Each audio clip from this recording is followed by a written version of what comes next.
Welcome to the podcast today. We're diving into a pretty explosive topic: China's rollout of a new international payment system in Africa intended to eventually replace the use of the US dollar with the Chinese yuan, in trade. That's right. It's kind of a seismic shift in global finance, isn't it? Absolutely, it's like a strategic move by China to deepen its influence in Africa. They're not Yeah. just making a payment system, they're setting up an ecosystem designed to transition trade away from the dollar toward the yuan. And that ties in with the broader narrative, doesn't it? Africa's countries have been, actively trying to diversify away from the US dollar due to various economic challenges. Exactly. It's like unlocking new trading potentials. With China's system, it's designed not only to facilitate transactions, but also to, well, make the yuan the Right. preferred currency in the region. I mean, isn't this a bit bold? I mean, moving away from a long established standard like the dollar isn't a walk in the park. It is.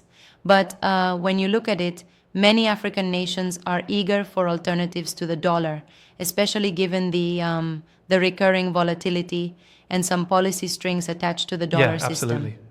By leveraging infrastructure and financial tech, China's payment system could be seen as a direct response to those challenges. So, what kind of technology are we talking about here?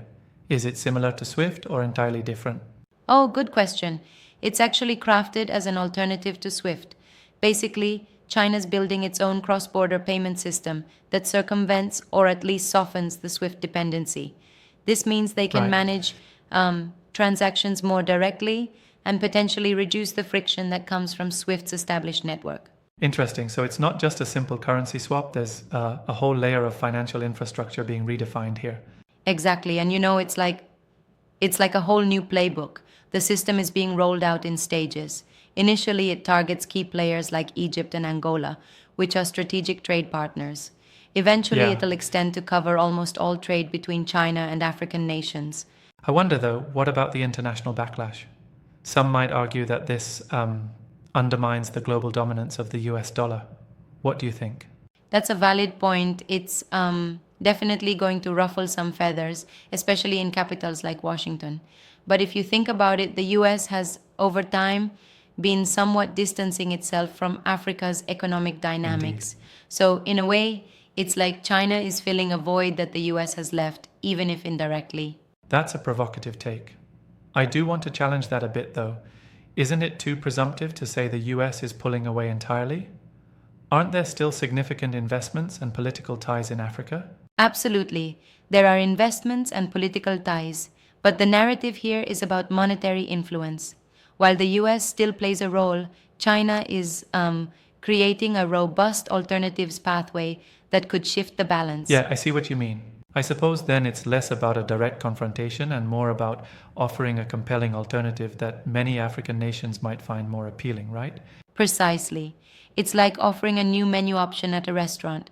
The Chinese system comes with its own benefits: tailored trade terms, closer economic ties, and arguably less interference from a superpower with its own agenda. Right. Yeah, but doesn't that also come with its own set of challenges? I mean, switching to the UN for trade involves adjustments on both sides, not to mention uncertainties about currency stability in the long run. For sure, there are plenty of unknowns. But consider that many African currencies are already struggling with inflation and instability. The allure here is a system backed by a powerhouse like China, which is offering stability and a new level of integration True. in financial networks. What really fascinates me, though, is the technical side of this. Developing a payment system at that scale, which competes with decades old methods like SWIFT, is no small feat. Oh, definitely. It's like rewriting the rulebook on how international payments work.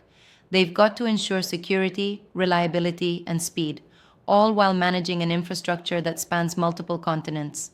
It's both a technological Exactly. challenge and a geopolitical statement.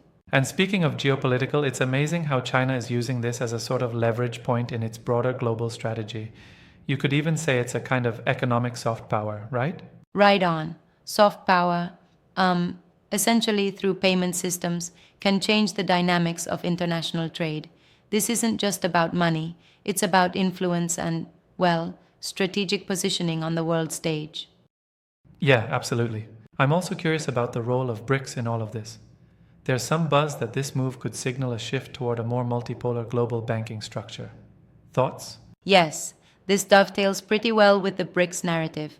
By establishing a payment system independent of traditional Western dominated institutions, China is paving the way for a, say, more balanced global financial order. It's like Right. creating a new lane in a congested highway. I like that analogy.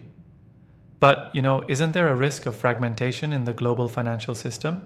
I mean, if too many blocks form distinct systems, could that lead to inefficiencies and increased tensions? Absolutely, that's a key concern.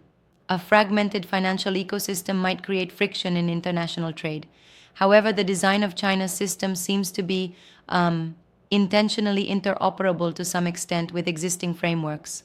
That's They're trying to interesting. avoid a complete rupture while still carving out their own niche. So, in essence, it's not about an abrupt replacement of the dollar, but gradually building a parallel system that could challenge the status quo over time? Precisely.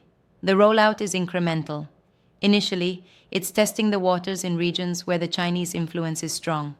As the system proves its reliability, the idea is to extend it more widely and gradually shift the currency dynamics in trade. Exactly. That gradual approach makes sense, especially from a risk management perspective. You don't want to disrupt commerce overnight. It's a strategic build-up. Right. And as more countries see tangible benefits, easier transactions, reduced fees, more control, they might naturally migrate towards the new system. It's like bootstrapping a network effect. Yeah, I get it. Taking a broader view, this whole development could also shift the balance of global economic power. What do you think it means for future trade relations? It's monumental. The system is not just about payments, it's about reshaping alliances and trade routes. African nations can, for instance, negotiate better trading terms with a system designed around their needs, rather than fitting into an outdated, one-size-fits-all model Right. dominated by the dollar. It really does sound like we're witnessing the dawn of a new era in global finance, even if it's in these early stages. Yeah, and while there are, uncertainties and challenges ahead, the potential for a more multipolar economic system is there. The innovation here could drive not only financial inclusion in Africa, but also a more balanced international economic order. It's an exciting, albeit complex development. I'm eager to see how this evolves, especially how traditional power players react over the next few years. Me too. As with any revolution, the early stages are turbulent. But if the technology and strategy hold up, we might see a slow but steady shift in how global trade is conducted, with a more diversified set of currencies leading the way. Indeed. Well, that definitely gives us plenty to chew on. Thanks for unpacking the layers of this topic. It's been a whirlwind dive into global finance dynamics. Anytime, it's been a fun and insightful ride. Remember, these shifts are not just technological changes, they're reshaping geopolitics and challenging long held systems. Absolutely. It's a fascinating time to be watching the global economic stage. For sure. Until our next deep dive, keep your eyes on the markets and your mind on these emerging trends.